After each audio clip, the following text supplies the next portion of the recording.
Yamaha R3 300 সিসির মধ্যে একটা প্রিমিয়াম কোয়ালিটির স্পোর্ট বাইক যা বাংলাদেশের বাজারে আসতে চলেছে। গত বছর যেহেতু বাংলাদেশের সিসি লিমিট 350 সিসি করা হয়েছে, সেই কারণে অনেক বাইকই বাংলাদেশে ইতিমধ্যে এসে গিয়েছে হায়ার সিসির।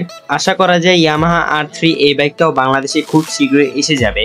আর যদি এই ইয়ামাহা R3 এই বাইকটা বাংলাদেশে আসে, সেই ক্ষেত্রে এই বাইকটার প্রাইস কত হবে অথবা এই বাইকের স্পেসিফিকেশনে কি থাকছে সেগুলো আজকের এই ভিডিওতে আপনারা জানতে পারবেন। আর আমি আপনাকে গ্যারান্টি দিয়ে বলতে পারি, যদি আপনি এই ভিডিওটা ফুল দেখেন সেই ক্ষেত্রে আপনার আর কারো ভিডিও দেখতে হবে না, কেননা আমি এই ভিডিওতে এই বাইকের সকল ইনফরমেশন আপনাকে বলে দিব।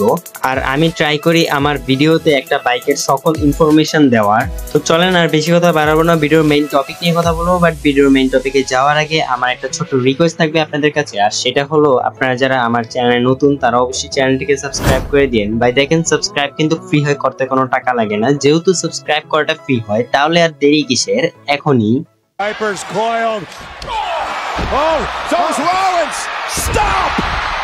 প্রথমে এই বাইকের লুকস নিয়ে কথা বলি। এই বাইকের লুকস মারাত্মক লেভেলের জোস, কেননা এই বাইকের অ্যাগ্রেসিভ হেডলাইট এবং মাস্কুলার বডি ডাইমেনশন এরই সঙ্গে এই বাইকের ইউএসডি সাসপেনশন এই বাইকটার লুকসকে সুন্দর করে ফুটিয়ে তুলতে সক্ষম হয়েছে। তবে আমার মতে এই বাইকের টেল লাইটটা একটু সুন্দর করলে আরো ভালো হতো। যাই হোক, লুকসের বিষয়ে এক একজনের এক এক মতামত থাকতে পারে, তবে আমার কাছে এই বাইকের লুকস মোটামুটি ভালোই লেগেছে। এখন কথা বলি এই বাইকের মোস্ট ইম্পর্টেন্ট পার্ট অর্থাৎ এই বাইকের ইঞ্জিন নিয়ে। এই বাইকের ইঞ্জিনে আপনারা পাবেন 321 সিসির 4 stroke 4 valve double cylinder liquid কুলেডের FI DOSC এর একটা ইঞ্জিন। এই বাইকের এই ইঞ্জিন দিয়ে আপনারা ম্যাক্সিমাম পাওয়ার পাবেন 42 PS এট 10,750 RPM এবং ম্যাক্সিমাম টর্ক পাবেন 29.5 নিউটন মিটার এট 9,000 RPM। এই বাইকে টোটাল 13,000 RPM থাকছে।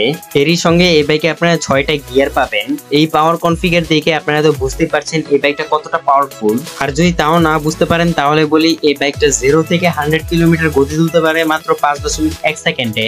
এখন এত গতির বাইককে থামানোর জন্য এই বাইকের ব্রেকিং সিস্টেম হিসেবে যা ব্যবহার করা হয়েছে তা হলো ডুয়েল ডিস্কের সঙ্গে ডুয়েল চ্যানেল ABS, যেখানে ফ্রন্টে থাকছে 298 মিলিমিটারের ডিস্ক এবং রেয়ারে থাকছে 220 মিলিমিটারের ডিস্ক। এই বাইকের ফ্রন্টে আপনারা 110/70 সেকশনের টায়ার পাবেন এবং রেয়ারে 140/70 সেকশনের টায়ার পাবেন। এই বাইকের 17 ইঞ্চির অ্যালয় রিম ব্যবহার করা হয়েছে। এছাড়া এই বাইকের রাইডারের কমফোর্টেবলের জন্য এই বাইকের ফ্রন্টে ইউজ করা হয়েছে ইউএসডি সাসপেনশন অর্থাৎ আপসাইড ডাউন সাসপেনশন এবং রেয়ারে ইউজ করা হয়েছে সুইংগাম মনোশক সাসপেনশন।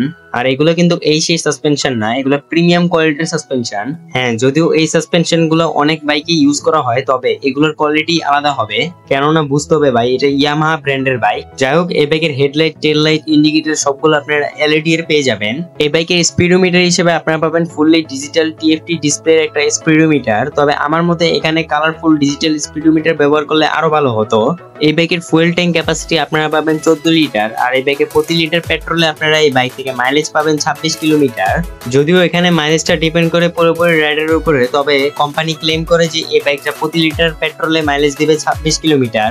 এখন কথা বলি এই বাইকের বডি ডাইমেনশন নিয়ে। এই বাইকের length 2090 millimetre, height 1140 millimetre, seat height 780 millimetre এবং গ্রাউন্ড ক্লিয়ারেন্স 160 মিলিমিটার। এখন অনেকে হয়তো এটা নাও বুঝতে পারে, তবে আমি বলে দিই এই বাইকটাকে চালানোর জন্য আপনার মিনিমাম উচ্চতা 5 ফিট 6 ইঞ্চির উপরে হতে হবে। আর যদি গ্রাউন্ড ক্লিয়ারেন্সের ব্যাপারে কথা বলি, সেই ক্ষেত্রে গ্রাউন্ড ক্লিয়ারেন্স একদম পারফেক্ট। এই বাইকের এই সবকিছু মিলিয়ে এই বাইকের ওজন গিয়ে দাঁড়ায় 169 কেজি, যেটা একটা 300 সিসির স্পোর্ট বাইক হিসাবে অনেক কম। এখন ফাইনালি এই বাইকের প্রাইস সম্পর্কে কথা বলি। বাংলাদেশে এই বাইকটা কবে আসবে সেটা জানি না, তবে এই বাইকটা বাংলাদেশে আসলেও এই বাইকটার প্রাইস অনেক হবে। আর এই বাইকটা যদিও আসে সেক্ষেত্রে এই বাইকটা মার্কেট ফ্লপ খাবে, কেননা এই বাইকটার প্রাইস হবে 6.5 লাখ থেকে 8 লাখ টাকার মধ্যে। যে প্রাইসে এই বাইকটা কেউ কিনবে কিনা সন্দেহ, কেননা এই বাইকে ভালো কোনো ফিচার নাই, like traction control, quick shifter, riding mode এগুলো নাই। তবে অনেকে কিনবে যারা ইয়ামাহা লাভার, যারা R15M চালায় তারা অবশ্যই এই বাইকটাকে কিনবে। তো এই ছিল এই বাইকের স্পেসিফিকেশন, আর এই ছিল আজকের এই ভিডিওটা যদি ভালো লাগে তাহলে কমেন্ট করতে ভুলবেন না। আর যদি একটু বেশি ভালো লাগে তাহলে যা করতে হবে সেটা আমি বলবো না, সেটা আমার আর আপনার বিপ্লব ভাই বলবে। বিপ্লব ভাই বলেন। एक तो लाइक और शेयर ठोक दीजिए, महाकाल का लाइक और शेयर ठोक दीजिए, 5,000 लौटे दिख जाना चाहिए।